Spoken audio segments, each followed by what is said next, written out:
話說喺呢個1605年，有一個基督徒叫 Guy Fawkes，咁佢就諗住炸咗呢個英國國王，點知俾呢個英國國王發現咗，之後就捉咗佢。呢啲我哋都係 BBC 新聞度睇嘅，咁你哋有興趣你就上網去睇下啦。咁咁啱咧，呢個 Warrington Wolf 咧就咁啱喺佢自己個球隊度搞呢個 Bonfire Night， 咁我哋梗係要去支持下啦。咁我哋咧而家就喺超市去準備買呢個今晚嘅晚餐，因為我哋睇完呢個表演之後咧都會肚餓，咁我哋就翻屋企煮嘢食。我哋第一次嚟到呢個 Warrington Wolf 嘅球場，咁睇下 Sophia 先㗎啦，順便可以買磁石，就係嗰邊啦。哇！咦唔係喎，咁呢度就係 Warrington 狼隊嘅 Official Cup Stores 啊。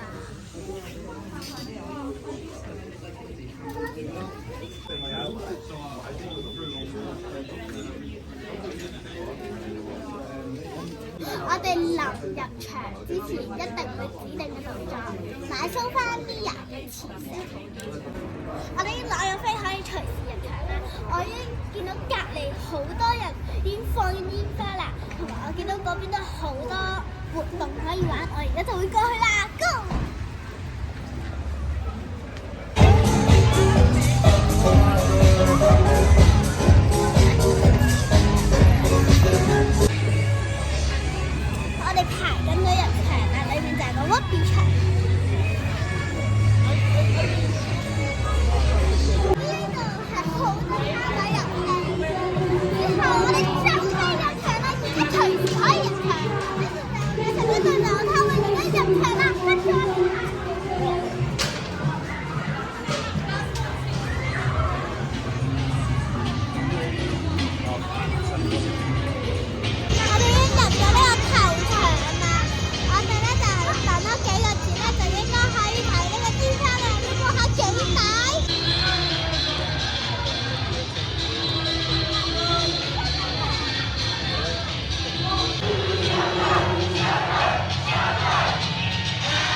咁咧，我哋係因為出邊都翻8度啦，所以我哋已經上翻車嚟講啦。咁其實頭先我哋去咗買小食啦，即係一路睇一路食啦。咁我帶咗好多零食，但係都係冇食，因為太好睇啦，掛住集中去睇咧，就唔好食呢個嘢食，係就係咁。雖然呢個煙花咧唔係話好靚，但係咧個氣氛係超級好嘅。而且仲好多一家大細一對情侶入嚟，我仲見到我同學仔添。咁呢個Bonfire咧就圓滿結束啦。如果中意嘅話就 like 同 share 啦，記得撳下個鐘仔，subscribe我啦，拜拜。